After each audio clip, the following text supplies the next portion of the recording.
you guys ever fall out? Who's the boss? That's a great question. I fell in. I'd like to know where the future is. When are you going to be a big boy and grow maize? I've always said, you give a young horse its head, but never let go of the rein. I'll tell you which one's the best one. And you make bigger ruts. No, it's arthritis in both joints. This is why we got a push-up sort of dispenser. Arthritis. Good morning, everyone. If you haven't already, please hit the subscribe button, ring the little bell, you get notifications of my videos that involve my face and my Ginger's dad's face. Every Tuesday, Friday, and sometimes we do the Sunday video. Today's video is completely different to what I was planning. We have a Friday video, which is insane. Very, very cool, and kind of helping me get along with what decision we're going to make. A lot of stuff like building up, and a lot of stuff kind of arriving before Christmas, which is quite cool, isn't it? Things are moving on. Things are moving on.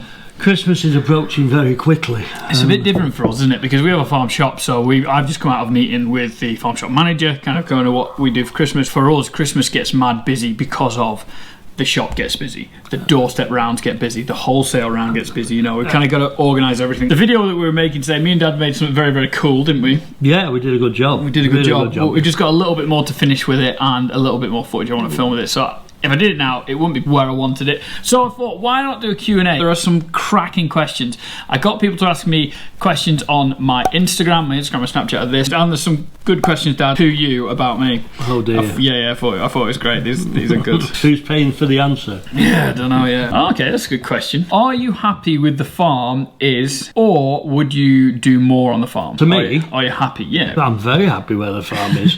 At the moment, it's moving forward. And the plans we have for the future look tremendous. It's just a question of, you know, putting them all in place. It's like building a car, it's like doing anything and doing a house up. It hasn't finished yet. The last thing we want to do is go so far and we have to stop for various reasons, whether it be physical, financial, emotional, but there will be reasons when you'd have to stop these projects.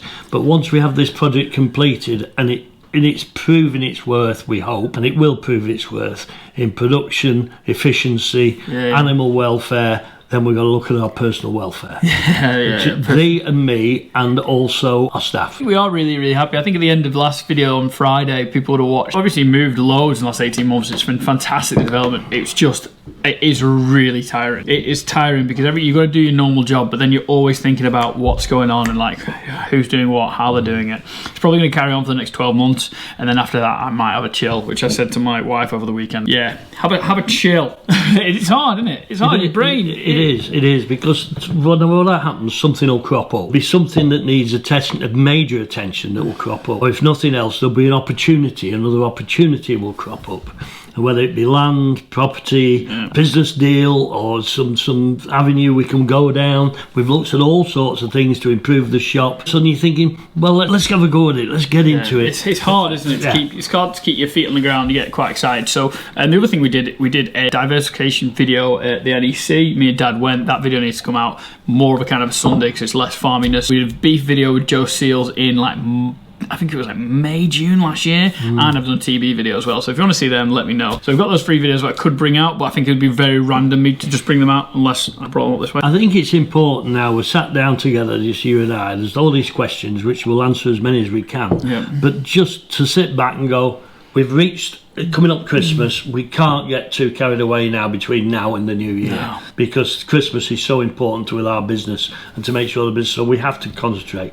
People want time off, which is great. You want to be with your families. You don't want to be stuck in the middle of a project that's causing more hardship and more anguish. And that's the problem. Well, that's a great thing. So we would be in the middle of a project if concrete got done a little bit quicker. You would have known that I'm going to announce what we're going to do in 2023 before Christmas. That is my plan. So that was meant to start at actually the start of October. So between October, November, December, we would be doing it. But that got pushed back, and the 16th of January, that's going to start. Are you planning on extending your farm? Love to, but it's just land and...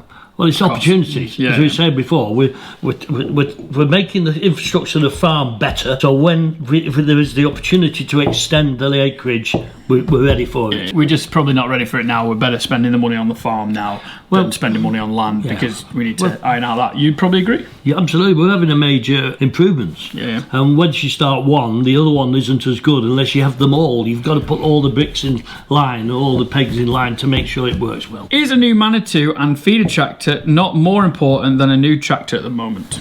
Of course. When we've looked at it and we've studied them, it'd be lovely to have a new, bigger tractor that does X, Y, and Z. However, look at what you've got. An update, an upgrade, and what we're already currently running with, we can get more work out of it in the summer. We can do more jobs with it, and it's reliability. Saying that 885 we got this morning, one of the coldest mornings, started first turn of the key. Yeah. And that is the thing. It might not be the fastest thing in the world, might not be the prettiest thing in the world, but as long as she starts, does her job, it's better than having to mess. And we have decided what tractor we're going to swap it with. We are going to swap it. It's no secret anywhere. We have decided. You might be surprised, you might not be surprised.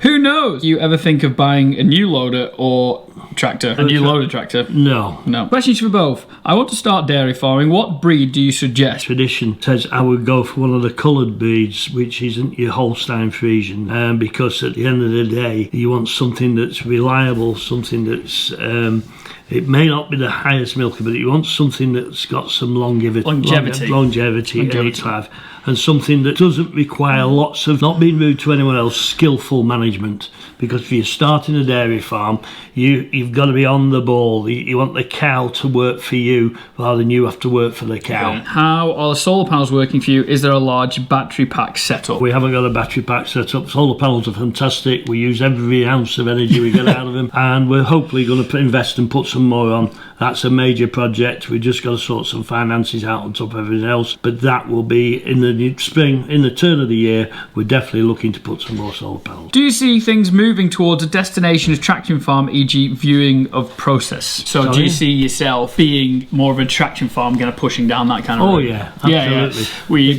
It's a place where we want people to come and see how we do it, what we do. Yeah. It's locality, feed miles, whatever you want to say. You can see it, you can look after it. It's not necessarily the one you're going to be having on your breakfast table or dinner table, but this is what we do. That's where I want to go, and this is the developments we're going to do. We're going to do this next one, then the one after that. We're going to have it able for a lot more of you guys watching the videos to come to the farm and kind of have a look at like a safe zone. I say you guys and the general public are, but I'll live in St. Anne's. I think selling direct to consumer, showing the consumer what we do on the farm is really important. So that's kind of where we want to go. It's amazing when you look at the comments on a lot of your video, how many non-farmers watch the videos because of the content. Thank you very much. And I think that's important that they still appreciate not just our job, agriculture as a whole, and how important it is. I think for us, obviously, we're not the perfect farm, and there is muck there because there is muck on a dairy farm. You know, you do well to farm without it. Do you guys ever fall out, and who takes the lead of the farm? Like, who's the boss? That's a great question. I can't say we've ever fallen out yet. No. I think I'm enjoying your lead. I think you're enjoying my little bit of knowledge and experience. I think working together of that nature, I'm still fit enough, potentially young enough, to want to see things improve, and Thomas's effort is more than admirable, and I just sometimes think he's running too fast. However, things are getting done. That's it. I think sometimes I can spread myself a bit too thin. You can do, and doing a bit too much. You've just got to step back every now and then, assess, look, and then go again. I've probably found it hard to say no to stuff, so I'll probably say yes to too much stuff. And what I really like doing is farming. That is the one thing I like to do, and I like to kind of grow our farm here. And the other thing with that, I know you want to say something. So we kind of have a decision, and I'll kind of bring ideas. Dad will go, yeah, kind of you do it on your thing, but the final decision goes to Dad. Yeah. If he goes no, it doesn't happen. It's a no. Yeah. But then again, it's your elder. It's been your farm for longer. Do you know what I mean? That's right. I've always said you give a young horse its head, but never let go of the reins. Otherwise, it'll run away with you. Okay, this is a good question. Advice for approaching the topic of inheriting the farm with parents. Tough subject. Anonymous, please. We've already set in, as personally myself and my wife Elsa, obviously, and as a family, we've already set in the inheritance, the progression of the farm. We'll kind of had a bit of a chat about it. Fundamentals is already set there because there's nothing more. I want this farm to continue for your generation, and possibly the one's future on, and that is where we can kick on and grow. Yeah, I think it's a big question because some people struggle with it because their parents won't let go. But if you're 70, 80 years old and you're still in charge of the checkbook and you've not spoken to the bank manager and it's no good. You've got to, haven't you? In all fairness, Thomas, and you must hold your hands up, we always involve you with some of the 100%. Yeah, since I've been like 20 years old, the bank managers come to the chat, and I'll probably go in every 1 in 3 probably, and then I'll be maybe chat for half of it and I'll go and do something else. Very important that you are involved. So what advice, sorry to interrupt, that was a question, what advice would you give that person to speak to their parents? They'd like to know where the future is. They're just thinking to sit back and one day, you know, I'm going to sell up and retire and just use family as just like paid labour. It's not the way forward. Yeah. You've got to bring the family in, and the family have got to appreciate where it comes from, and then they'll understand why it's so important to look after everything on the farm, because at one time it could be your responsibility totally and also in your possession. People love these ones. Biggest mistake you've both made on the farm? I reckon I know Dad's.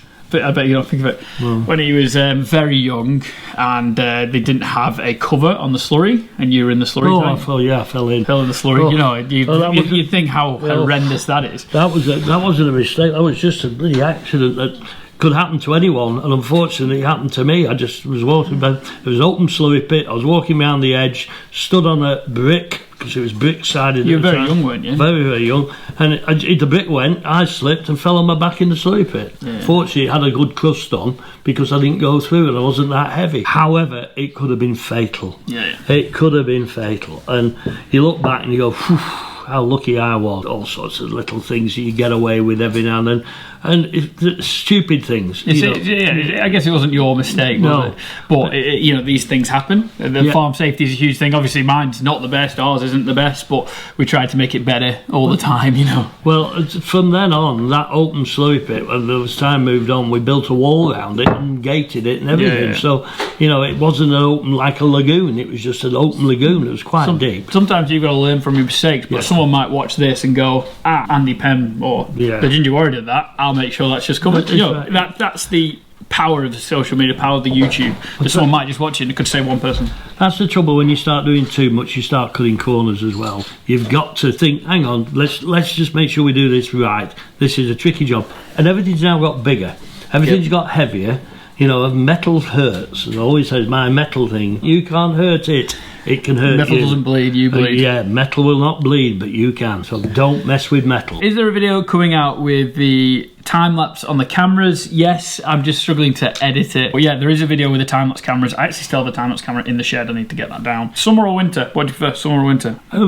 Summer, I think summer's good. Your winter, you look back on what you did last summer and what improvements you had and whatever, and then you're looking forward to the next summer to try and improve it again. So summer is where you can really make the difference. Like winter's getting better because we're a little bit more prepped for it. Obviously we want to be a bit more efficient, but I think winter's better than it has been in life. You know? Well, it's only this last week, not just today, so to say, this last week, and we're looking at our stock levels. And even though we're busy, but we've got more stock about us than ever. Than you've ever had. On this little farm, you know, with 350 plus head of stock, if not 370 now, and without going to count them. And with all this beef coming on and all these, the fantastic what we're doing with the sex semen, we're getting more dairy heifers as we want. The Angus bull sweeping up at times, so we're getting a lot of Angus coming through. So we've an awful lot of stock to look after, but on the same sort of footprint. Yeah. So we have to get more efficient, and it's making us busy. Talking about sex semen, we want to improve fertility. I think for collars are a must. Talking about whatever happened with the what was it called, lungworm last year. Obviously with red tractor you've got to have a herd health plan. Went through the vets, me and the vet did one, and we had 7 bull calves last year, dairy bull calves, and we sell them to Boutelar. So that means only 7 animals that were born on this farm left at under a month old. Yes. Everything else gets reared to the end. Nothing leaves. Beef stock leave about 24 to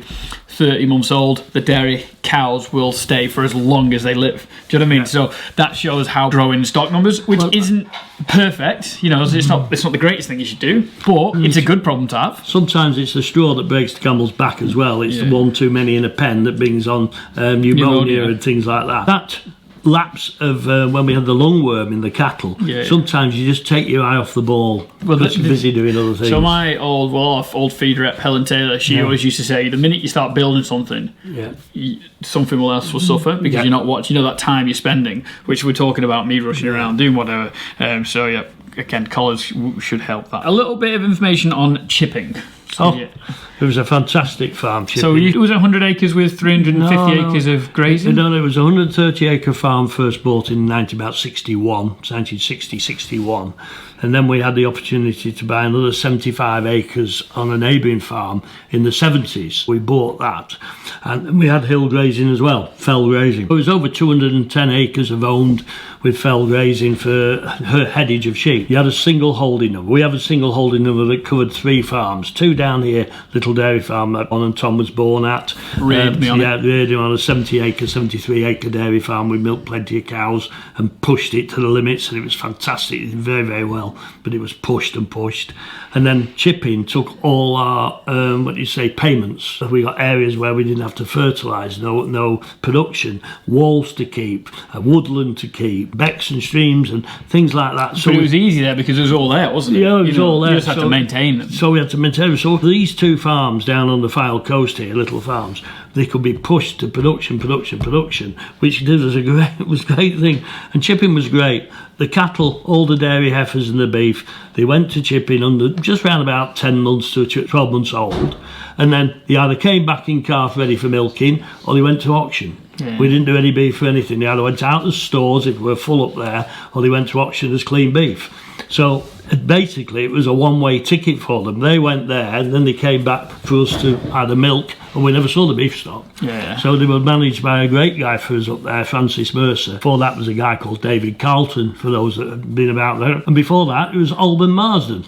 So out of 40 years of ownership, we only had 3 people up there looked after everything, and up to 250 hill sheep as well, and suttler cows. So really, it was a good, just like you'd see in the Herriot country, North Yorkshire. Yeah, it was. You used to love it up there, didn't you? Oh, I love it. It was the only place that my mother used to say you could hear silence. Besides the blurt of his lamb or an odd chug chug chug chug of a tractor going across a fell, it was silence, and it was heaven. But by hell, it could be cold and wet in winter. My dad's favourite tree's over there as well. I'll drop that in if I can. I got a good photo of it too. Have you? Yeah, I got a good photo of it. Drop that tree in. Drop that tree in. I'll see if I can find it. The best tree in the world. Someone else has asked about the history of the farm and stuff. What we might do with that is my Uncle Mike next door. He's getting better from his fall. He's a little bit slower talking. So a nice Sunday video. It'd be nice of how Uncle Mike and Grandad started. I think that would be quite nice. Elsie, could you just pass me the photo? There we go. My Uncle Michael, Tom's great Uncle Michael, and my father.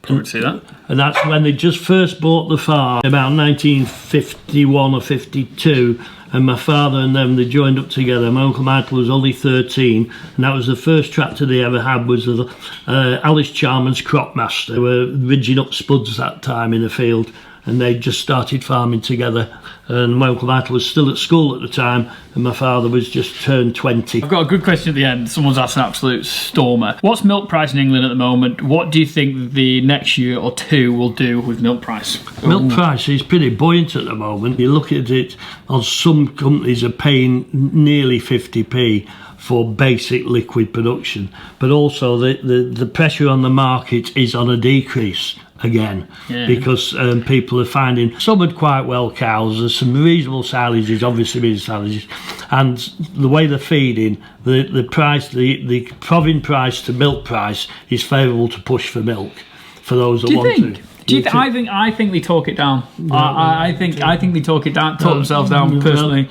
Well, I think there's someone out there. How can it change so much? Well, they've had a good crop coming out of Ukraine, better than they thought they were going to do. That's why wheat prices come down apparently. But I think they talk it down. I think how does it change? Well, your major feed suppliers will always look for the best bargain, and they struggle to pass down the savings they make. They're struggling with the pound when they're bringing importing stuff. A lot's pre-bought, but then again, when they have to go into the spot market and buy, that can sometimes hurt them. Same with the milk job. When people had to go to the spot market and buy milk at 50p, 52, 54p to fulfil contracts. Well, people have got contracts of 52 now, haven't they? They're few, and I don't think it's the norm. It's not the fact that milk is plentiful, it's where it's going. How much less milk is being used, because milk is used in so many different feeds and foods. Great product. So milk is a great product. He goes, there's milk powder, whatever. How many products has got milk in, or a milk derivative of milk? Tell you which ones. the best ones. Someone did just ask, how is the cost of living crisis affecting you guys? Well, we have heard from someone else that people are buying less turkey this year and more chicken because it's a little bit more cost efficient, which is interesting to think. Any turkey farmers that watch this, do you know about that? That would be interesting. Literally just heard it this afternoon. Our orders seem to be near last year, so it's not too bad. Ever consider a tub feeder? And if so, why do you stick with a Keenan? 20 seconds to answer. 20 seconds. Keenan's been very reliable. Suits our farm. It suits my simple brain in the way it mixes. I've done 40 years plus with Keenan. I've had 3 Keenans.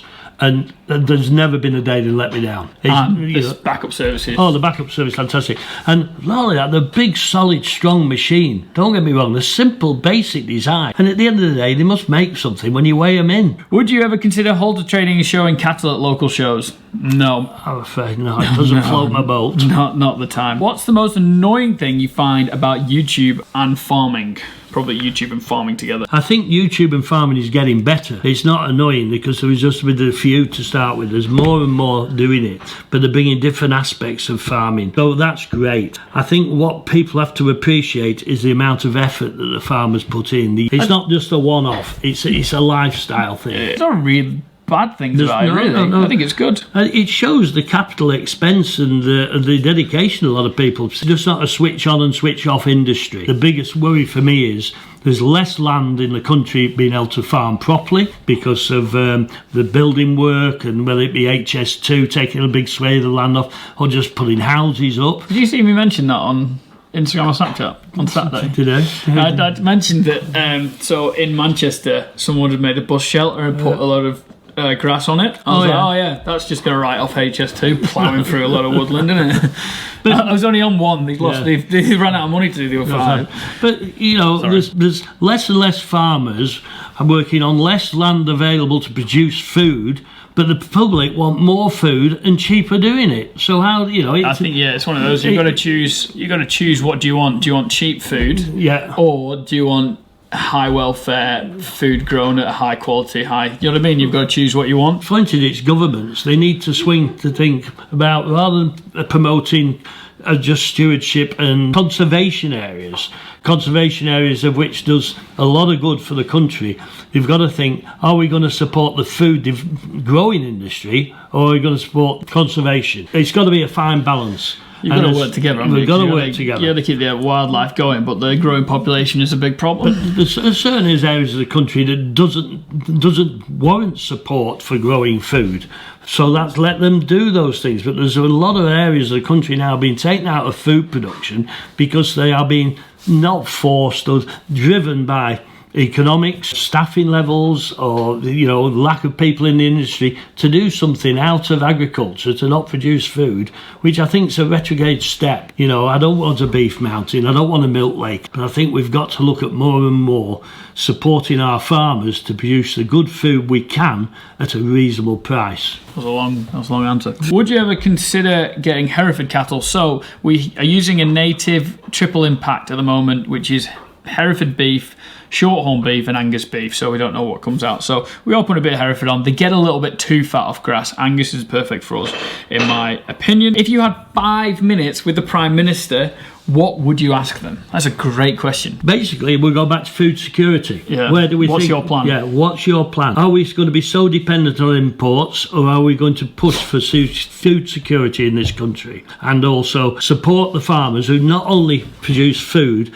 they make the countryside what it looks like, what it is. What is the best way to get into farming? Being 33 and dyslexic. Dyslexic stuff, don't worry about it, it's fine, that's not going to stop you. I think the best way is go on Facebook. Obviously you've got Instagram, so hopefully you have Facebook, and there's like Dairy Farmers UK, and look for a job near kind of you. Help out just for the weekend. I wouldn't go full out of it. See if it's something for you, because it is hard work, but it's the best job you'll ever do. Make sure it works for you. Find there's loads of little Facebook pages. I think that would work perfectly. When are you upgrading the Parlin robots? Who knows? When are you going to be a big boy and grow maize? We've grown plenty of maize. We've grown plenty. We've had our issues with maize. I'd like to, if you can afford the chance of it being an absolute, not a disaster. There's never a time when you can't get it off.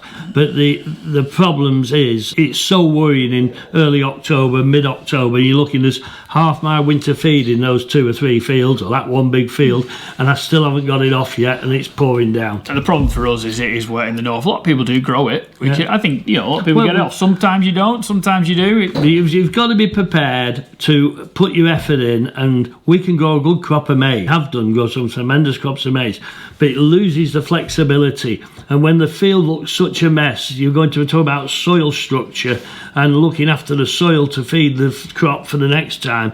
You can spend an awful lot of time and money making that field back again, because the contractors, they have to go. When they pull that trigger, they're going, you know, load the gun, we're off, here we go. They're not bothered if they churn half your field up, but then you've got everything, and everything's got bigger. You know, we're pulling 6, 8. They've got bigger tyres. They know what they're doing. Bigger tractors to pull the bigger ones out. You know what I mean? I know, and you get bigger chains, and you get and you make bigger ruts. That field can act as a midding all winter, but then you can't spread muck now. You can't spread it. You know, there's certain things within the environment that goes off. But yes, it's a great crop. Do our cows warrant it? It's one of them, isn't it? Yeah. Do you reckon they do? There we go. But we Bombshell. Yeah. It's not just energy, it's protein crops. Yeah. Why don't we grow lucerne? Lucerne's meant to be amazing, isn't it? Lucerne is good. It's but good. It needs warmth, though. It needs warmth, and it needs a dry area. It needs dry. It doesn't like wet feet. Okay. And neither does maize, actually. It doesn't like wet feet. Okay. So, find questions that are like a one-word answer. It's like a quick fire round at the end. One-word answers, yeah? Do you want to do any more farm tours? Yeah. New Holland or John Deere? Neither. Best demo you've had so far? Quite like the Hurleyman, to be honest with you. There we go. Simple. Beef or dairy? Dairy. Robots or parlour? Parlour. New calf shed or new parlour? Both. Would you do pigs? No. Would you ever go to chickens? No. If money was no object, what's the first and best thing you would change to buy on your farm? Money not. Quick answer. Put a farm cafe up. Favourite dairy cow breed? Yeah, sure. And then to finish it off, because I think you all want to know this, for the Ginger Warrior from Joe Day 08, what is the most embarrassing thing Tom has ever done? Most embarrassing thing he's done? I'm trying to think of one. That's PC. Yeah.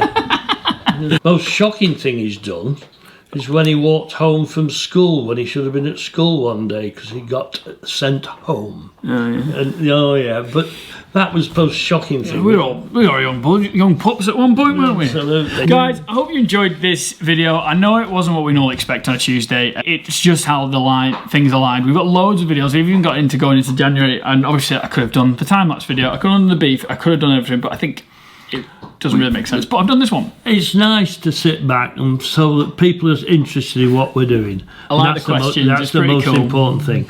And what we're doing isn't right for everyone, and not necessarily right for us, but at the moment we feel as though we're moving in the right direction. If you stand still, you go backwards. Yeah. Simple as that. We do have to be careful, obviously, of how much things have developed. We developed really hard, so we will pull back a little bit. He says you'll find out. Like I say, we've got some stuff coming this week, next week as well that has been developed. The new tractor was decided.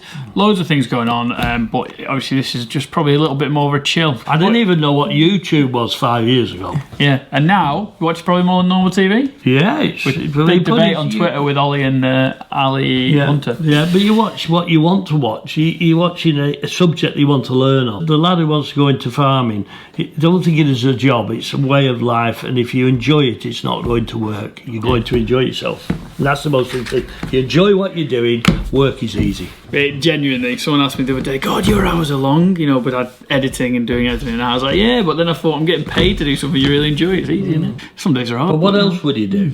Be bored, wouldn't you? Well, no, Mum would like to eat. Mum would like to eat. Mum's over there. She's been listening to what we've been saying. So, yeah, guys, hope you enjoyed today's video. Like I say, if you hit a thumbs up, it'll help the world. Put in a comment. Dad reads all the comments on his own YouTube channel. He just has a Google account. It's no channel. There's no videos. There's no nothing. He just kind of watches everyone. So you really do appreciate it. The nice comments are just fantastic. This little dairy farm that seems to have kind of pushed on a little bit lately. It's great to see the people who make a lot of effort to call in. Oh, it's nice, isn't it? I mean, because you can tell tell the farming types, so the people who haven't been here before, instantly they're looking around. Wow, you know, this is. Again, it'd be great for them to come and just see a bit more. And that's the plan we want to do, to kind of push the farm shop. That's the development we want to go. We're not going to push cow numbers. We're not going to, like, to grow the farm would be it would be amazing to get more acres, but at the moment it's not available around here. We want to develop on other things. I think money could be spent in a better place. Also, we're renting this land from over, which is good land. We're getting it back right again, so we're spending time there, and obviously a bit of money is, but time's money, money's time, and it's good to see the land improve. And it's only with effort that you can get it there. Yeah. Anyone can farm thousands of acres, but it's doing all the little corners and the fencing bits and the important bits to make it so you're proud of what you've got. Saying that, it feels like every other week there's cows escaping, but you know, gotta love it. Gotta love these beef stocks. But yeah, guys, thank you very much. We'll see you in a bit. Bye. Bye.